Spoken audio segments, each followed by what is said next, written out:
जय श्रीमन्नारायण। हरिहर ज्योतिर्विज्ञान संस्थान के ऑफिशियल यूट्यूब चैनल पर मैं ब्रजेश पाठक ज्योतिषाचार्य आप सभी लोगों का बहुत बहुत स्वागत करता हूँ। आजकल यह बहुधा देखने को मिलता है, बल्कि यह कहा जाए कि आजकल तो ऐसी घर घर की कहानी होती जा रही है कि अक्सर लोग अनेक प्रकार के विचार, अनेक प्रकार की बुरी शक्तियों से बहुत ज़्यादा त्रस्त हैं, बहुत ज़्यादा परेशान हैं और यह कथा आज लगभग घर घर में होती जा रही है। यही कारण है कि इन सब परेशानियों को दूर करने के बड़े बड़े दावे करने वाले, आडंबर करने वाले, सनातन धर्म के नाम पर, सनातन धर्म की तांत्रिक और पारंपरिक आगम विद्या के नाम पर बड़े बड़े ढोंग रचने वाले, बड़े बड़े दावे करने वाले पाखंडियों का वर्चस्व समाज में पकड़ बढ़ता जा रहा है, उनकी संख्या बढ़ती जा रही है और लोग त्रस्त हैं, परेशान हैं, कुछ समझ में नहीं आता है तो कभी इनके दरवाजे, कभी उनके दरवाजे, कभी अन्य विधर्मियों के दरवाजे भी जा रहे हैं, भटक रहे हैं और कोई मार्ग नहीं दिख रहा है। इन सभी विषयों पर आप सभी लोगों को शास्त्रीय मार्गदर्शन करने के लिए एक वीडियो सीरीज लेकर के मैं उपस्थित हो रहा हूँ। यदि आप लोग इस पर रुचि दिखाते हैं और इससे आप लोगों को कुछ लाभ प्राप्त होता है तो निश्चित ही हम इसको पूरा करेंगे और इसके माध्यम से जनसामान्य को एक अच्छा शास्त्रीय और उचित मार्गदर्शन प्राप्त होगा। लेकिन यह तभी संभव है जब इसे आप लोगों का पर्याप्त सहयोग प्राप्त हो। तो चलिए इसको शुरू करते हैं।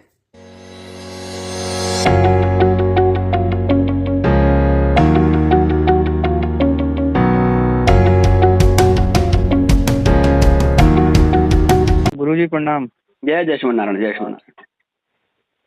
गुरुजी, आपने जो तंत्र से पीड़ित व्यक्ति के लिए उपाय बताया था वह मैं पिछले 3 हफ्तों में किया है और मुझ पर किसी ने तंत्र का प्रयोग करके मुझे क्षति पहुंचाने की पूर्ण प्रयास किया था।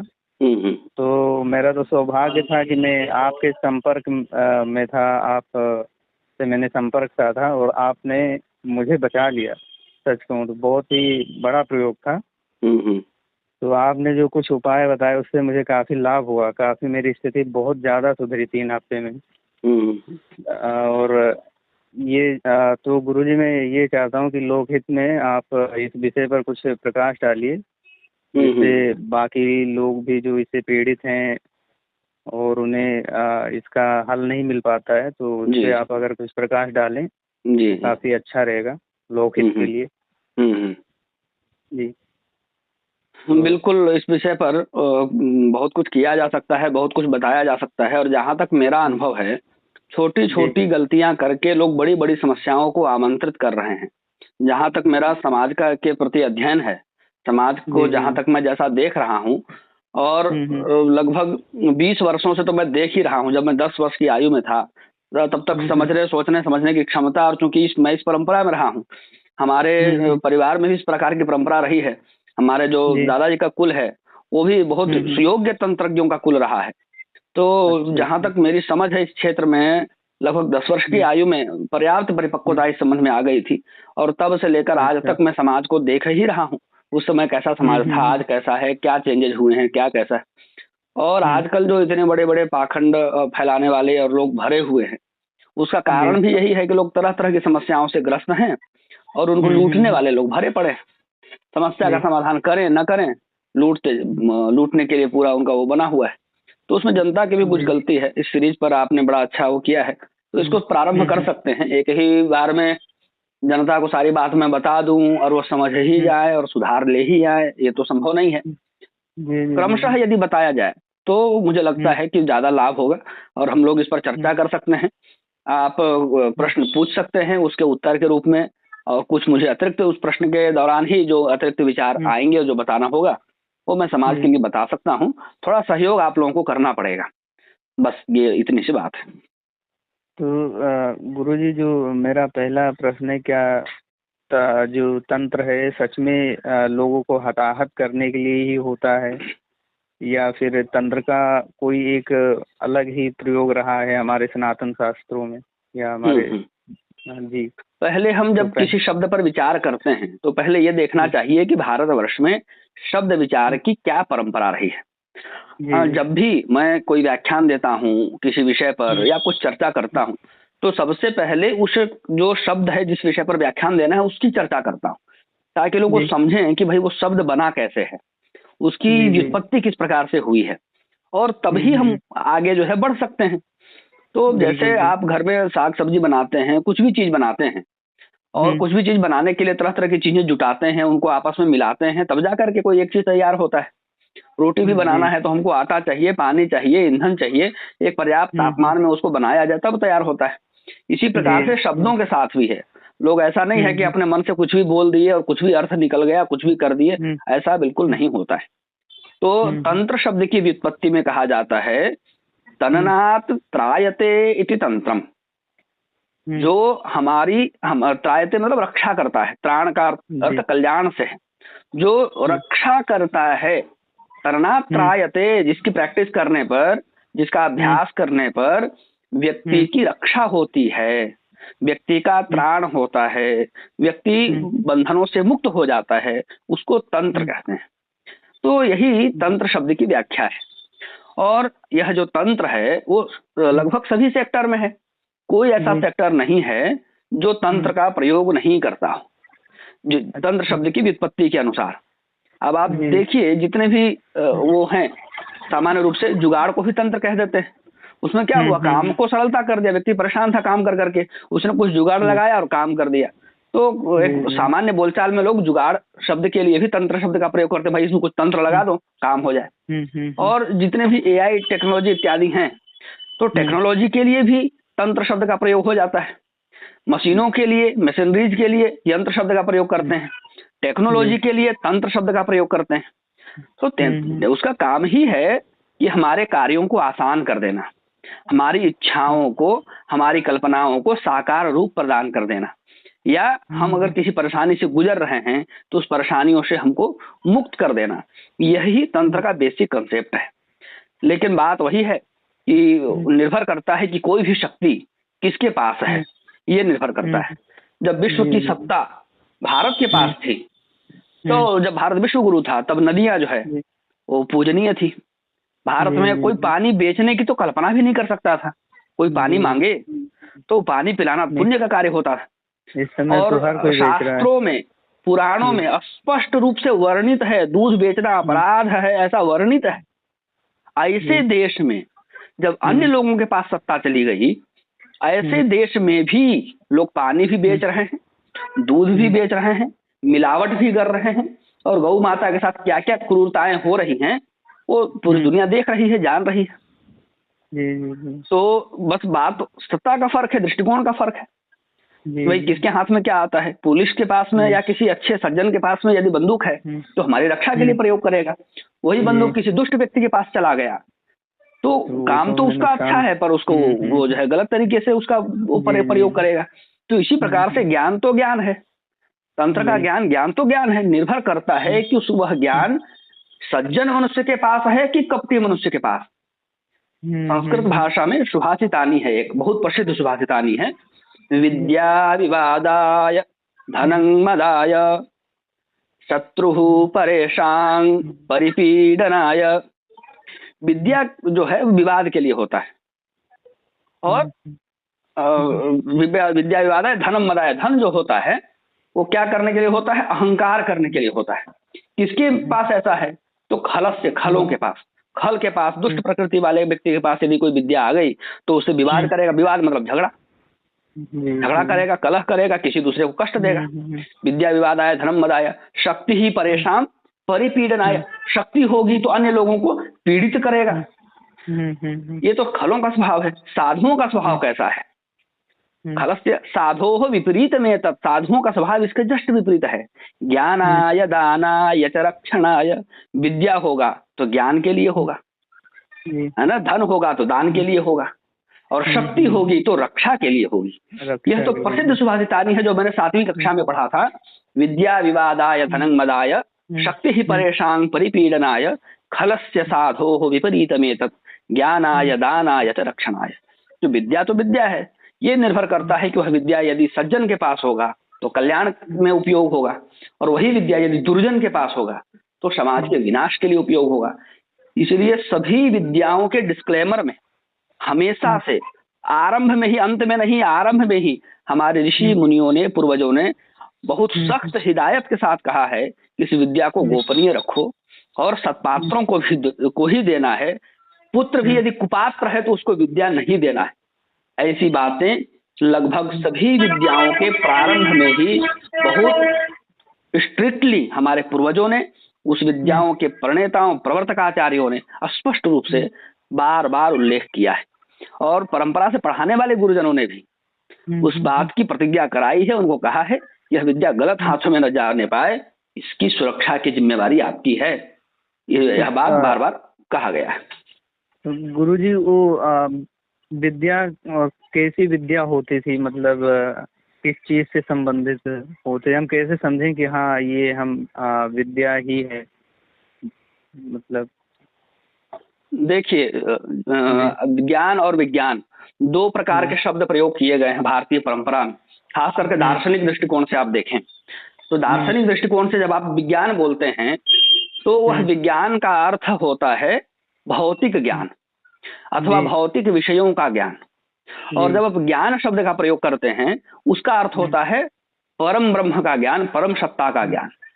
तो ज्ञान का अर्थ है वेदांतों का, वेदांग का मतलब वेदांत का ज्ञान है ना, परम सत्ता का ज्ञान, परम ब्रह्म का ज्ञान, मोक्षादि मार्ग को बतलाने वाला ज्ञान, उपनिषदों का ज्ञान, वही ज्ञान ज्ञान है। सुनने में सामान्य बुद्धि वालों को यही लगता है कि विज्ञान शब्द जो है ज्ञान से बड़ा है, लेकिन वास्तविकता ऐसी नहीं है। वास्तविकता यह है कि ज्ञान शब्द ही विज्ञान से बड़ा है। ज्ञान का अर्थ होता है उस परम ब्रह्म का, उस परम सत्ता का ज्ञान हो जाना, ये ज्ञान है। और विज्ञान है भौतिक जो चीजें हैं उनके ज्ञान को ही विज्ञान कहते हैं। और आप देखिए कि जो विज्ञान है जिसको हम विज्ञान करके पढ़ते हैं वो जनरली भौतिक चीजों पर ही मतलब का ही जो है वो प्रैक्टिस करता है, अभ्यास करता है, शोध रिसर्च करता है। उपनिषदों का यही मत है और यही मत लेकर के आगे बढ़ाया गया है।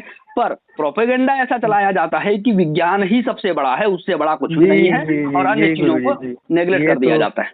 लेकिन जब आप बहुत ज्यादा देखने को मिलता है जी, तो आप जब उपनिषदों को पढ़ेंगे तो वहां स्पष्ट रूप से आपको इसका उल्लेख मिलेगा कि ज्ञान का अर्थ होता है ब्रह्म ज्ञान, और वह ब्रह्म ज्ञान जो है सभी ज्ञान से ऊपर होता है। ये तो ज्ञान और विज्ञान की बात है।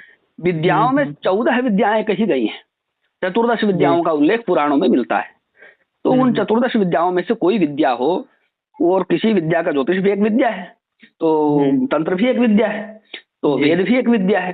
तो वो परंपरा से, गुरुकुल की जो परंपरा है, भारतवर्ष में जो पढ़ाई अध्ययन की पद्धति रही है, उस परंपरा में 14 विद्याएं आती हैं और उन्हीं को विद्या कहा गया है जो अंततोगत्वा मुक्ति के मार्ग में ले जाए, जो फंसाए नहीं, जो उलझाए नहीं, अंततोगत्वा मुक्ति के मार्ग में ले जाए। क्योंकि वेदों में यही परिभाषा दी गई है, सा विद्या या विमुक्तये। विद्या वही है जो आपको सभी प्रकार के बंधनों से मुक्त कर देती है, वही विद्या है। और जो फंसाते ही जाए, ठीक है भैया आज आप एडमिशन ले लिए, ठीक है अब आप 5वीं पास कर गए, अब आपको आगे जो है 10वीं पास करना पड़ेगा। अच्छा 10वीं कर गए, अब आपको 12वीं करना पड़ेगा। अच्छा 12वीं कर गए, अब आपको ग्रेजुएट होना पड़ेगा, अब आपको बीएड करना पड़ेगा, अब आपको एमएड करना पड़ेगा, अब आपको नौकरी करनी पड़ेगी, अब आपको घर ले लिया, अब आपको लोन से घर का किस्त चुकाना पड़ेगा, अब आपको कार का किस्त चुकाना पड़ेगा। तो आप फंसते जा रहे हैं। चल क्या रहा है भाई जिंदगी में? अनाप शनाप करते करते हो गया, बेटी की शादी में आपको इतना खर्च करना पड़ेगा, दुनिया के सामने आपको अपना दिखावा करना पड़ेगा, और कर्ज बहुत हो गया, फिर आपको आत्महत्या करनी पड़ेगी। तो ये चल क्या रहा है सिस्टम? तो ये सभी उलझाने वाली विद्याएं हैं। शास्त्रों में वैदिक वाक्य है, वेद प्रमाण है, वेद में यह बात कही गई है, सा विद्या या विमुक्तये। विद्या वही है जो मुक्त कर दे। आजकल इसको बिगाड़ करके भी लोग बोलते हैं, क्या बोलते हैं? सा विद्या या नियुक्त है। हम उसी विद्या को पढ़ेंगे जो हमको नियुक्ति दिलाती हो, वही विद्या है जो नियुक्ति दे, नौकरी दे, बाकी विद्याएं विद्या नहीं। ऐसी बिगाड़ करके बोलने की भी काफी प्रचलन आजकल खूब हो रहा है। और ऐसी अवधारणा बता दी है, उस विद्या को विद्या ही नहीं मानते जिस विद्या से नौकरी न मिलती हो, अथवा उसको विद्वान नहीं मानते, पढ़ा लिखा नहीं मानते जो नौकरी नहीं करता है। अब देखिए, जो नौकरी करता है वो विद्वान है, और जो नौकरी नहीं करता है, चाहे वो कितना ही पढ़ा लिखा हो, कुछ भी हो, उसको विद्वान नहीं मानते। ये तो समाज की दुर्दशा है। तो आपने जो कहा कि भाई विद्या क्या है, उसके संबंध में मैंने 3 बातें बहुत अच्छे से गंभीरता पूर्वक, जहां तक मैं समझता हूं, मैंने बताया है कि ज्ञान और विज्ञान शब्द में पहले अंतर समझिए, और ये पहले जानिए कि विज्ञान पहले छोटा है और ज्ञान ऊपर है। मनुष्य के जीवन का लक्ष्य ज्ञान की प्राप्ति है, केवल विज्ञान की प्राप्ति उसका लक्ष्य नहीं है। ज्ञान की प्राप्ति में विज्ञान सहायक हो सकता है, पर विज्ञान के अंधकार में हम ज्ञान को ही न देख पाए तो ये तो बहुत बड़ी मूर्खता है। जी गुरु जी। ये तो वह है कि आप भांग खाकर सोए हुए नशे में है तो नशा है फिर। वो तो कोई भी दवा तभी तक दवा है जब तक आपको ठीक करने में, आपके शरीर को इनहेल करने में प्रयोग होता है। वो कोई आपको नशा पकड़ करके सुला दे, मूर्छित कर दे, आपके सभी तंतुओं को निष्क्रिय बेकार कर दे, तो वो तो फिर दवा औषधि नहीं है। तो विज्ञान को वहीं तक अपनाना चाहिए जहां वह ज्ञान की प्राप्ति में सहायक है। और दूसरी बात मैंने बताया कि 14 विद्याएं पुराणों के आधार पर स्वीकार की गई हैं। गूगल पर भी सर्च करके आप उनका नाम ढूंढ सकते हैं, और उन 14 विद्याओं में से कोई विद्या पारंपरिक रूप से जो पढ़ें उनको विद्यावान कहा जा सकता है। और उसमें ही अन्य सभी जो हम देखते हैं वो सब विद्याएं आती हैं। उसमें पुराण विद्या भी है, उसमें जो है ज्योतिष विद्या भी है, और उसमें तंत्र विद्या भी है, उसमें वेद विद्या भी है। तो इस प्रकार से उसमें विद्याएं हैं, वो आप देख सकते हैं नाम इत्यादि सर्च करके, और मैं भी कोई मांगे तो ढूंढ करके दे सकता हूँ। और तीसरी जो सबसे महत्वपूर्ण बात इस संबंध में मैंने बताई कि विद्या उसी को वेदों में कहा गया है, बल्कि इसकी परिभाषा दी गई है, सा विद्या या विमुक्तये, जो हमको बंधनों से हटा करके, जो बंधनों से हटा दे, हमको मुक्ति की ओर ले जाए, बंधनों से दूर ले जाए, वही विद्या है। और बंधनों में पढ़ाने वाली विद्या फिर क्या है, उसको विद्या नहीं कहा गया है। तो और भी तंत्रों में विद्या के भेद हैं, परा विद्या से कई भेद हैं, पर सामान्य रूप से जो हैं उनके लिए इतना पर्याप्त है, मैं समझता हूँ। तो गुरु जी, तंत्र का मतलब आपने बताया सुरक्षा, तो ऐसे वो कौन से तंत्र हैं जो हमारे हानि पहुंचाते हैं, हमें काफी नुकसान पहुंचाते हैं? वो तंत्र कैसे होते हैं, किस टाइप के होते हैं वो तंत्र? देखिए, तंत्र का तो काम वही मैंने उदाहरण दिया था बंदूक वाला, कि भाई बंदूक यदि किसी सज्जन के हाथ में है तो रक्षा करेगा, और किसी दुर्जन के हाथ में चलेगा तो परेशान करेगा। कुछ ऐसे लोग हैं जिनको अन्य लोगों की पीड़ा को दूर करने में सुख मिलता है, वो समाज की सेवा करते हैं, रात में निकलेंगे 2 बजे 3 बजे कोई देखे नहीं, और ठिठुरते हुए लोगों को कंबल उठा करके बांट के चले आएंगे। उनको ना नाम चाहिए, ना यश चाहिए, कुछ भी नहीं चाहिए। जी। उन्होंने एक मुहूर्त देखा, उनके मन में इच्छा है कि लोगों की सेवा करनी। कई सारे ऐसे लोग हैं, आपको मिल जाएंगे देखने के लिए, कि लोग देख रहे हैं प्रदूषण से परेशान हैं, तो लाखों वृक्ष उन्होंने जीवन में लगा दिए। उनको कोई सैलरी नहीं दे रहा है, उनको कोई पैसा नहीं दे रहा है, उनको कोई कुछ नहीं कर रहा है, उनको कहीं से प्रेरणा मिल रही है, और उस प्रेरणा के आधार पर वो ऊर्जान्वित होकर के लाखों की संख्या में पेड़ उन्होंने लगा दिए।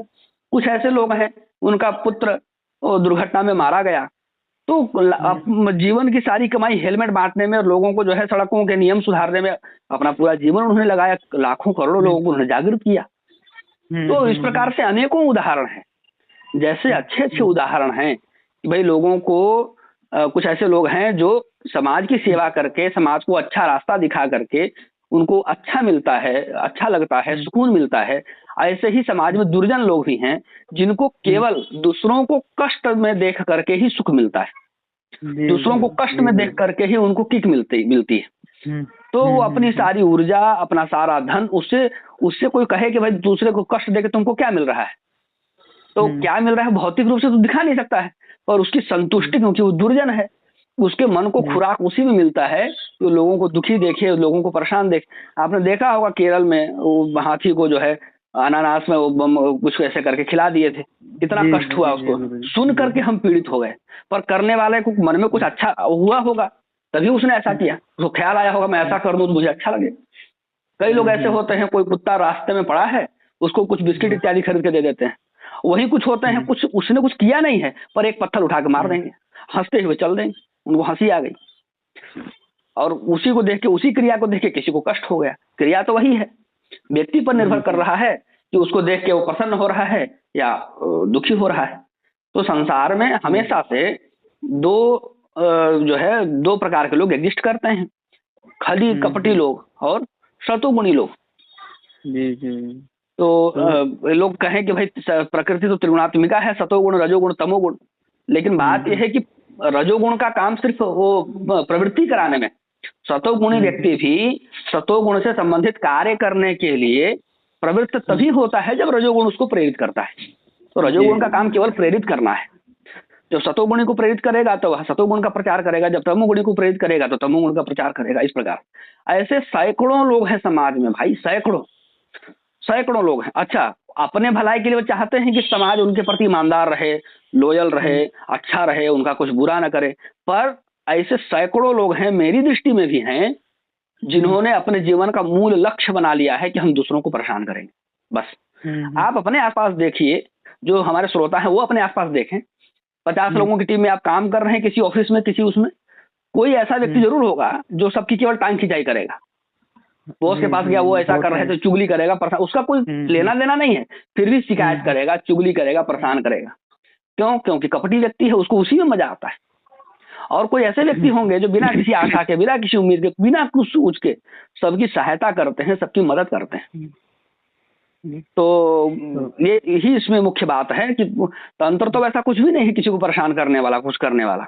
वो भलाई के लिए ही प्रयोग करने की वाले पर निर्भर करता है कि वह उसका कैसा प्रयोग करेगा। आप कैंची लेकर के कपड़ा काट के, कपड़ा सिल के सुंदर कुर्ता बना लीजिए, भगवान को पहना दीजिए, उनका श्रृंगार कर दीजिए, चाहे वही कैंची उठा के अपना आँख फोड़ लीजिए या दूसरे का आँख फोड़ लीजिए। जी जी जी।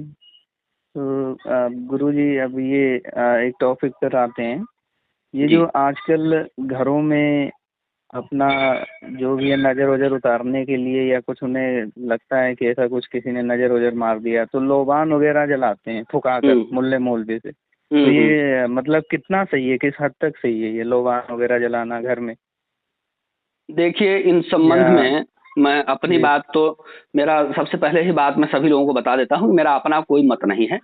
जो शास्त्र का मत है वही मेरा मत है, क्योंकि मैं शास्त्र का अनुयायी हूँ, मेरा कोई स्वतंत्र मत नहीं। और मैं अपना मेरा कोई ऐसा सामर्थ्य नहीं है कि मैं कोई अपना मत बना सकूं। मेरा सामर्थ्य बस इतना है कि जितना भगवान ने बुद्धि दिया है उसी आधार पर शास्त्रों को पढ़ा जाए, उनके जो उसमें सूत्र और नियम बताए गए हैं उनको अपने जीवन में उतारा जाए, और जो कोई व्यक्ति ईश्वर की प्रेरणा से मेरे पास पहुंचते हैं उनको यथासंभव उचित मार्गदर्शन किया जाए। न तो उनकी पीड़ा को दूर करने का मुझ में कोई सामर्थ्य है, केवल मुझ में नहीं है ऐसी बात नहीं, संसार में किसी के पास सामर्थ्य नहीं है कि कोई किसी को की पीड़ा को दूर करे। व्यक्ति स्वयं उत्तरदायी होता है, वो किस मार्ग पर चलता है इसके लिए स्वयं उत्तरदायी होता है। तो हम परामर्श दे सकते हैं, उस परामर्श पर चल करके वो चलना उसको पड़ता है, लाभान्वित तो स्वयं होता है ना। तो इसमें भगवान ने श्रीमद् भगवद गीता में कहा गया है, भगवान ने कहा है, श्रीमद् भगवद गीता की बात मैं कह रहा हूँ, स्वधर्मे निधनं श्रेयः परधर्मो भयावहः। इस बात को एकदम गांठ बांध लेना चाहिए। मनुष्य को सबसे पहले स्वार्थ से ऊपर उठना पड़ेगा। मनुष्य को यह सोचना पड़ेगा, ये बात मैं सभी के लिए कह रहा हूँ, मनुष्य को अपने स्वार्थ से ऊपर उठना पड़ेगा और मन में यह दृढ़ विश्वास रखना पड़ेगा कि मेरा अपना जो धर्म है उस धर्म में चाहे मैं जैसे भी मर जाऊं, पर अन्य किसी धर्म के प्रति मेरी न तो श्रद्धा होगी, मेरी न तो वफादारी होगी, न ही मेरा समर्पण होगा, न ही उधर मेरी दृष्टि होगी। अन्य धर्म भयावह ही होते हैं, अपने ही धर्म में मरना भी अच्छा है और दूसरा धर्म भयावह है, ऐसा भगवान श्री कृष्ण ने श्रीमद् भगवद गीता में कहा है। स्वधर्मे निधनं श्रेयः, निधन कहते हैं मरने को, स्वधर्म मतलब अपना धर्म, अपने धर्म में निधनम मरना भी श्रेयस्कर है, कल्याणकारक है। परधर्मो भयावह, अन्य जो धर्म है वो भयावह है, वो भयानक ही परिणाम लेकर के आएंगे।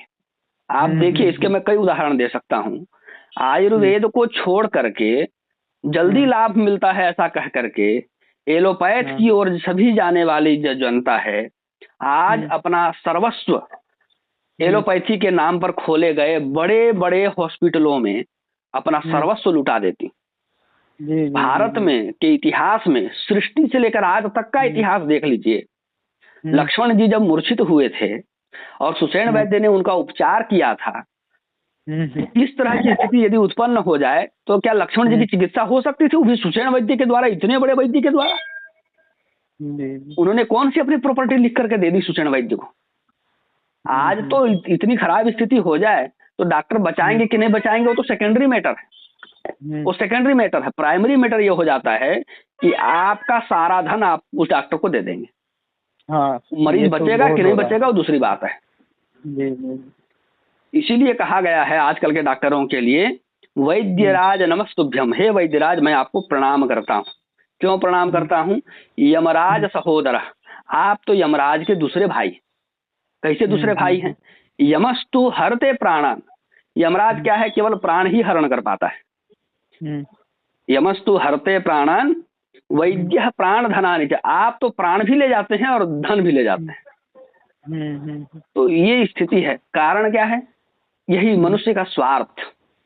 उसने अपना धर्म, जो उसको आयुर्वेद की प्रेरणा दी गई थी हमारे पूर्वाचार्यों के द्वारा, परंपरा से जो विज्ञान प्राप्त था, उसको बढ़ाने के बजाय, उसको अपनाने के बजाय अपने शरीर में केमिकल डालना शुरू कर दिए कि हम जल्दी ठीक हो जाएंगे।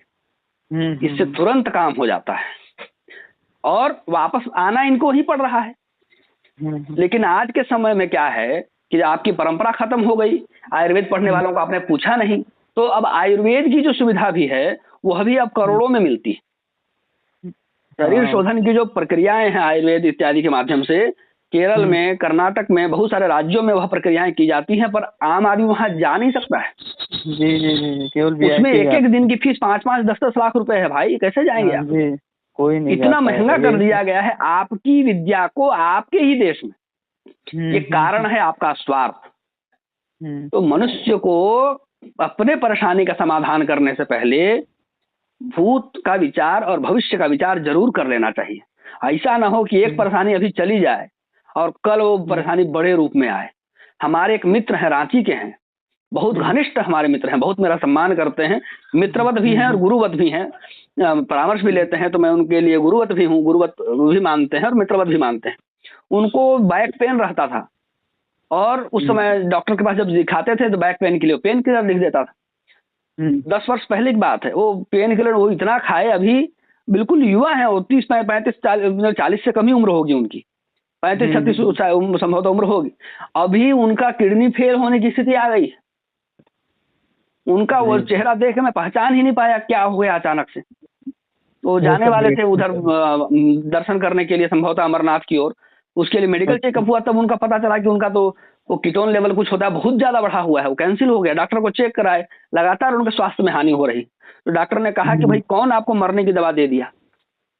तो वो कहे कि मैं तो अपने मन से दवा खाया ही नहीं, मैं तो डॉक्टर को दिखाया, उन्होंने जो लिखा वो खाया। और हमको तो रोज ये कहा जाता है, टीवी में, पाठ्य पुस्तकों में भी ऐसा लिखा हुआ है कि आप डॉक्टर की सलाह से दवा लें, और डॉक्टर ही गलत सलाह दे रहा है, उसका कोई इलाज नहीं, उस पर कोई बात नहीं।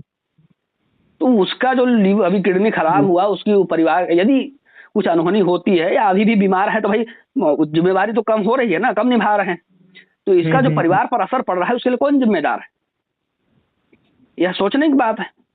तो हमको त्वरित लाभ के चक्कर में ऐसा नहीं हो कि भाई त्वरित लाभ हो रहा है, इस चक्कर में हम पड़ जाएं और किसी बड़ी मुसीबत को अपने गले लगा लें। ऐसा जो है नहीं करना चाहिए। मनुष्य का स्वार्थ ही इसमें सबसे बड़ा कारण है। वो देखते हैं कि अच्छा ठीक है ऐसा कर देंगे, ऐसा कर देंगे, हमारा तो ठीक हो गया। उसके बाद वो जीवन भर वहां चक्कर लगाते रहते हैं, जीवन भर। यही बात बड़े बड़े उसमें भी है। बड़े बड़े जो संस्थान हैं, चाहे पढ़ाई लिखाई से संबंधित हो, मेडिकल से संबंधित हो, चाहे इंजीनियरिंग से संबंधित हो, सिलेबस ज्यादा है, पढ़ाई नहीं हो पा रही है, डिप्रेशन हो रहा है, अरे आराम के लिए नशा ले लो, ये कर लो, बस। अब एक बार, 2 बार, 3 बार आपने ले लिया, आपको लत लग गई, रहिए उस साथ साथ। और जो शुरू कराते हैं वो मित्र बन करके आते हैं। देखो हम भी ले रहे हैं, कुछ नहीं हो रहा है, मित्र बन के आते हैं। और केवल मित्र नहीं, आपका सच्चा हितैषी बन के आते हैं, आपका सुख दुख में साथ देने के बड़े बड़े वादे लेकर के आते हैं, फिर आपको नशे में पड़ा करके आपका लेकर के जाते हैं। तो मनुष्य को तो ये सब वही सोचना पड़ेगा, और यह सब हमारा ही अपना किया धरा है, हमारे लोगों का अपना किया धरा है, उसी का फल सब भुगत रहे हैं। और फिर भी मानने समझने को तैयार नहीं होंगे तो भी क्या कहा जा सकता है। गुरु जी, ये हमारे गाँव में, यहाँ तक कि शहरों में भी लोबान का बहुत ही प्रचुर मात्रा में प्रयोग किया जा रहा है। हर घर में उसमें 90-95% लोग, मुल्ला मौलवी से हिंदू लोग पता नहीं क्या फुका उका के लेकर आते हैं, फिर उसे सेकते हैं। वो कितना सही है, किस स्तर, किस हद तक सही है? वो गलत नहीं है, वो सही है, लेकिन उसका परिणाम वो देखिए, ये निर्भर करता है कि भाई आप मतलब क्रिया सही नहीं है और क्रिया मतलब अप्रभावी नहीं है। मेरा कहने का तात्पर्य है कि वह जो क्रिया आप करते हैं ला करके जो कुछ भी, वह क्रिया अप्रभावी नहीं है, वो बहुत प्रभावी है जी पर देखिए दोनों की उपासना पद्धति अलग है। जी उनकी उपासना पद्धति अलग है, आपकी उपासना पद्धति है अलग है, वहां पर वो चीजें क्लैश हो जाती हैं। आपको क्या पता कि भाई वो शैतान की पूजा करके दिया गया है कि भगवान का पूजन करके दिया गया है? आपको क्या पता कि उसमें किस प्रकार के उसमें तामसी मंत्रों का प्रयोग है कि सात्विक मंत्रों का प्रयोग है? जी जी जी उसमें किस प्रकार की ऊर्जा भेजी गई है, सकारात्मक ऊर्जा भेजी गई है कि नकारात्मक ऊर्जा भेजी गई, आपको क्या पता? आपको तो चीजें पता होनी चाहिए कि भाई आप जो खा रहे हैं, आप जो क्रिया कर रहे हैं, वो आपके अनुकूल है अथवा कि नहीं है। भाई आप अपने शरीर में ब्लड चढ़ाने के लिए जाते हैं तो वहां भी आप चेक करते हैं कि भाई मेरा जो वो है ब्लड ग्रुप है, उसी ब्लड ग्रुप को हम शरीर में चढ़ाएं और अपना पूरा घर किसी शक्ति को सौंपने जा रहे हैं, अपने घर परिवार के सभी मेंबर का जीवन आप रिस्क में डालने जा रहे हैं और वहां आपको थोड़ा सा भी चिंता थोड़ी सी भी नहीं है कि जो हम क्रिया करने जा रहे हैं वो हमारे परिवार को सूट करेगा कि नहीं करेगा, कि तत्काल सूट करके बाद में नुकसान पहुंचा देगा, कि हम इसमें प्रपंच में फंसने जा रहे हैं कि क्या करने जा रहे हैं, चल क्या रहा है भाई। और मैं आप सभी दर्शकों को, श्रोताओं को, सभी लोगों को आश्वस्त कर देना चाहता हूँ, बता देना चाहता हूँ, भारतीय लोहबान कहीं से भी व्यक्ति कहीं दूसरे से लेके आए भी जरूरी, किसी दुकान में जाइए बोलिए लोहबान दे दो तो लोहबान तो दे देगा। तो लोहबान जलाने से जो बुरी शक्तियां होती हैं वो आकर्षित होती हैं, इसलिए कभी भी लोहबान इत्यादि नहीं जलाया जाता है। और जो लोग इधर अघोर मार्ग के या अन्य मार्गों के भारतीय परंपरा के भी जो तांत्रिक लोग हैं वो लोहबान जलाते हैं तो वो भी प्रेतों को आकर्षित करने के लिए ही जलाते हैं। हाँ, वो भी प्रेतों को आकर्षित करने के लिए, मतलब तमोगुणी उसको आकर्षित करने के लिए ही जलाते हैं। सतोगुण के उसको उसके लिए नहीं जलाते हैं।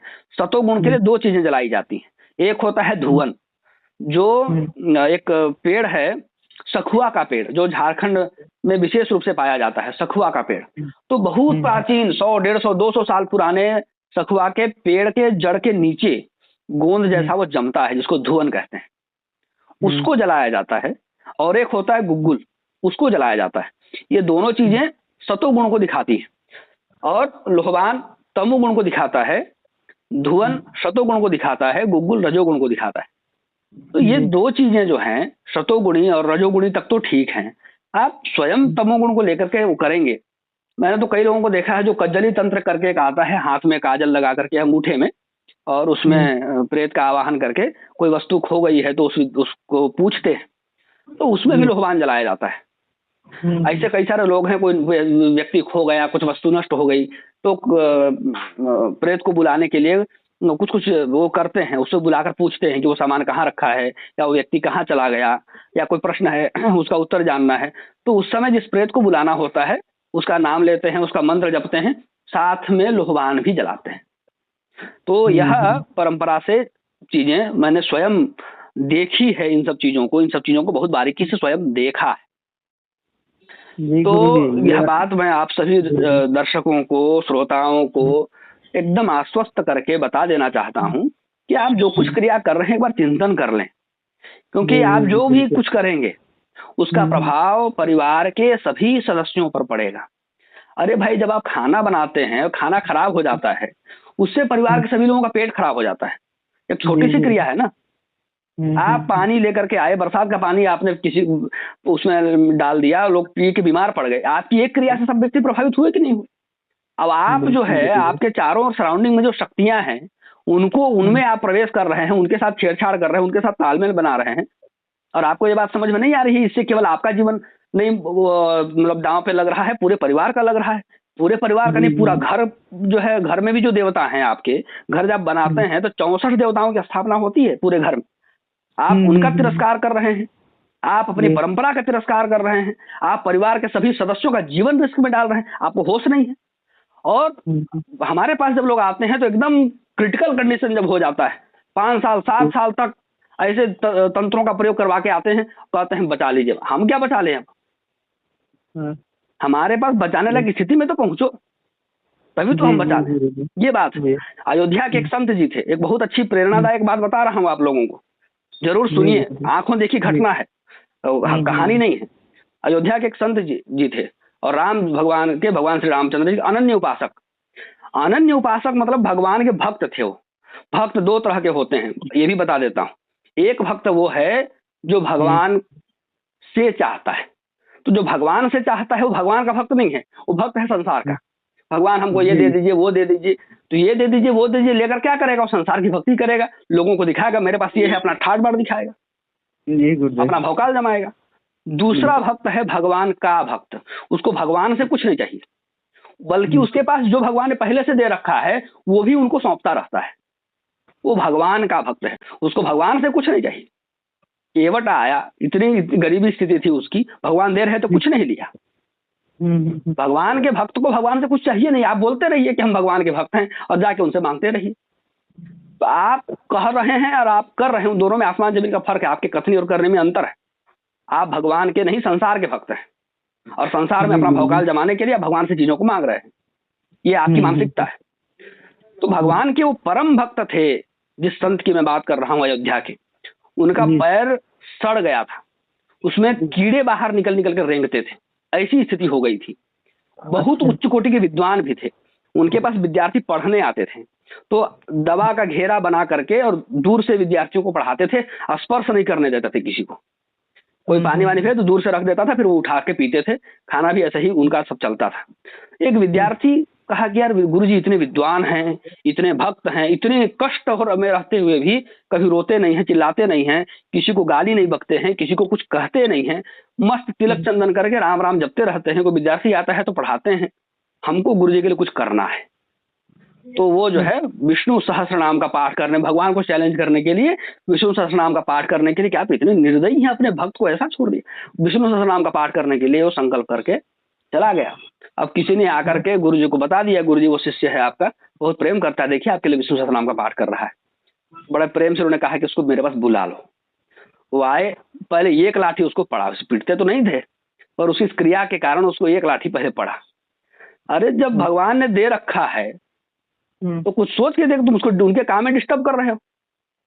वो अपना काम कर रहे हैं, मेरे को कोई पीड़ा नहीं है इससे, मेरे को कोई तकलीफ नहीं है, भगवान को कोई दिक्कत नहीं है, तुम काहे बीच में टांग अड़ा रहे हो भाई? हमारे और उनके बीच की बात है ना ये तो। जी, मेरे और परमात्मा के बीच की बात है। भगवान ने मुझे दिया है, तो भगवान से ज्यादा अक्ल बुद्धि मेरे पास है क्या? मेरे को जो जीवन भर खाना देते हैं, अगर उन्होंने एक थप्पड़ मार दिया तो हम क्या घर छोड़ के चले जाएं? क्या बढ़ावा दे रहे हैं? जो माता पिता जीवन भर आपकी रक्षा करते हैं, आपकी सभी कामनाओं को पूरा करते हैं, उन्होंने कुछ कह दिया तो आत्महत्या कर लो, उन्होंने कुछ कह दिया तो जाके माता पिता के ऊपर केस कर दो, उन्होंने कुछ कह दिया तो घर छोड़ के भाग जाओ। ये क्या है भाई? ऐसा ये कौन सा तरीका है? परमात्मा ने जिसने आपको जीवन दिया, सब कुछ दिया, जब आप ये मान रहे हैं कि परेशानी उनकी दी हुई है, तो ये भी मानिए ना कि जीवन और सभी सुख संपदा उनकी दी हुई है। सुख संपदा को तो कहते हैं कि मैंने अर्जित किया है, और परेशानी है तो उसको कहते भगवान ने दिया है। ऐसा क्यों दोगला व्यवहार? इतने परम संत जो सब कुछ रहते भगवान, यहाँ तो थोड़ी परेशानी होती है, मेरे तो भगवान से विश्वास उठ गया। तुम विश्वास बना के क्या कर लोगे? उठाइए के क्या कर लोगे भाई? इस ब्रह्मांड में तुम्हारी सत्ता ही क्या, तुम्हारी हैसियत क्या है? जी गुरु जी, तुम परमात्मा ने जो दिया है तो देख करके दिया। भक्ति मार्ग में बढ़ना कोई छोटी मोटी काम थोड़ी है। भक्त जब भक्ति मार्ग में बढ़ता है तो वो करता क्या है? जैसे चुंबक लोहे को आकर्षित करता है। आप घर में चुंबक लेके आए या पॉकेट में चुंबक रख के घूमे तो लोहे को आकर्षित करेगा। तो जैसे ही आप भक्ति मार्ग में बढ़ते हैं, अपना पुण्य बढ़ाने लग जाते हैं, तो वह पुण्य क्या करता है? सभी पापों को आकृष्ट करता है, और आकृष्ट करके क्या करता है? उनको नष्ट करना शुरू करता है। वो नष्ट कैसे होगा? तो प्रारब्ध कर्मों के लिए कहा गया है भोगादेव क्षय, भोग करने से वो नष्ट हो जाते हैं। तो इसीलिए भगवान के भक्त जो भक्ति मार्ग में बढ़ते हैं, उनकी परेशानियां बढ़ती हैं। वो बीमार दिखेंगे, वो परेशान दिखेंगे। दिखने वाले को मन से परेशान नहीं होते हैं, मन से तो प्रसन्न रहते हैं। वो इस मर्म को समझ चुके होते हैं। वो तो कहते हैं जब तू ही कबूल है तो सब कुछ कबूल है। जब भगवान को स्वीकार कर लिया तो भगवान सुख दें वो भी सुख है, जो दुख दें वो भी सुख है। सुख दुख का कंसेप्ट ही खत्म है। जी गुरु जी, तो इस प्रकार की जब मानसिकता होगी तभी बात बनेगी। जी जी, वही है, एक कमरा को साफ करेंगे तो धूल तो उड़ेगा ही। बिल्कुल बिल्कुल। जी बिल्कुल, ये तो बहुत अच्छा उदाहरण है।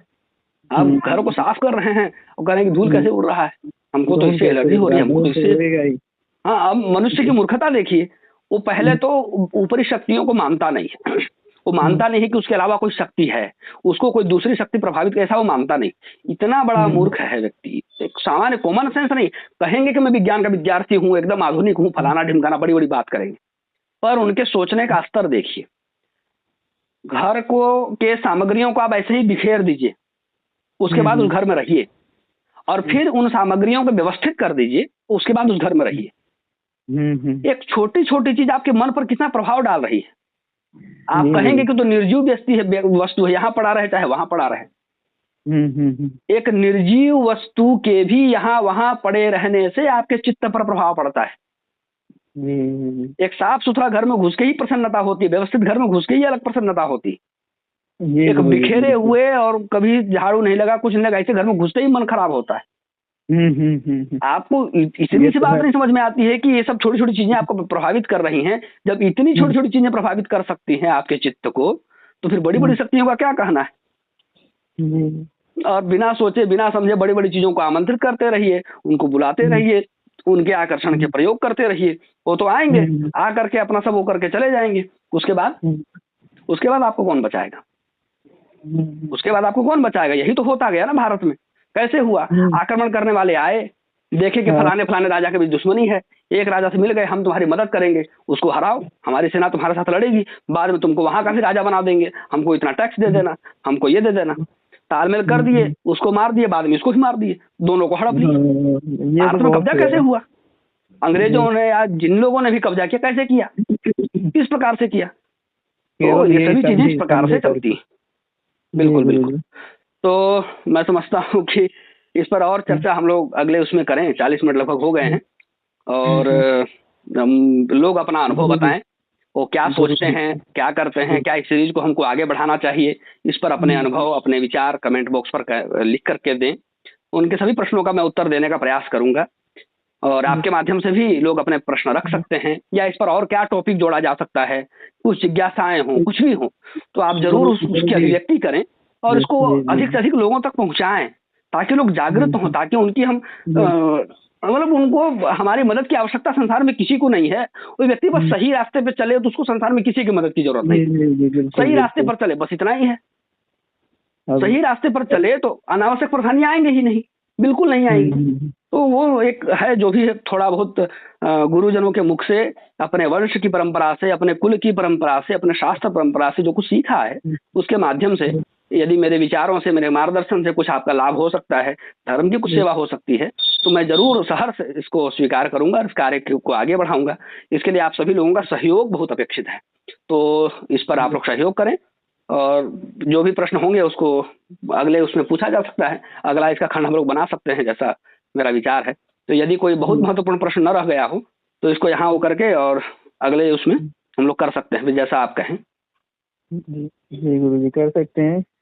और ये एक चीज और मुझे बताना है, ये जो आपने गूगल का आपने बनाया था धूप, मुझे बताया था जी जी, उसका इतना पॉजिटिव असर पड़ा हमारे घर पे, हमारे परिवार के सभी सदस्यों पर, कि मैं क्या बताऊं। मतलब मम्मी का जो सर दर्द रहता था, बदन दर्द रहता था, उसे हमेशा नजर लगा रहता था, वो सब गायब हो गया जब से ये गूगल चल रहा है।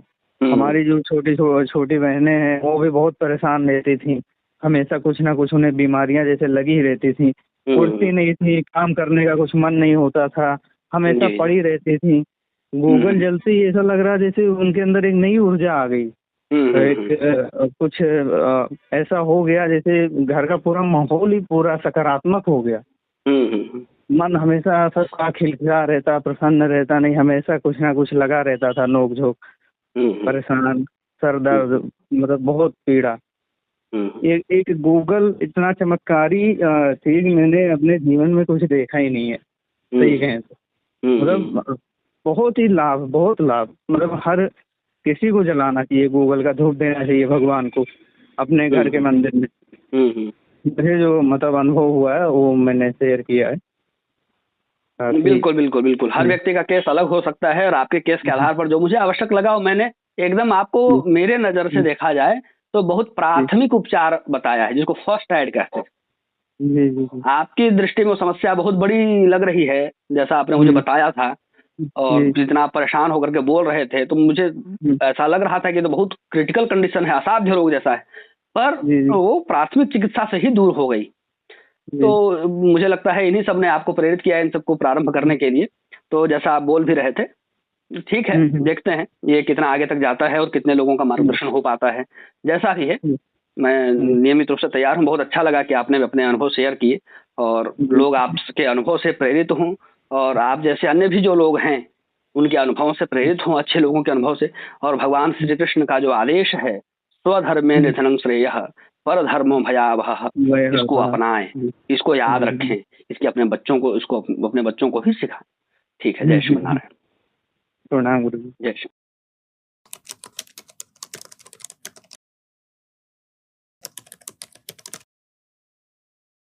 श्रीमते रामचंद्राय नमः।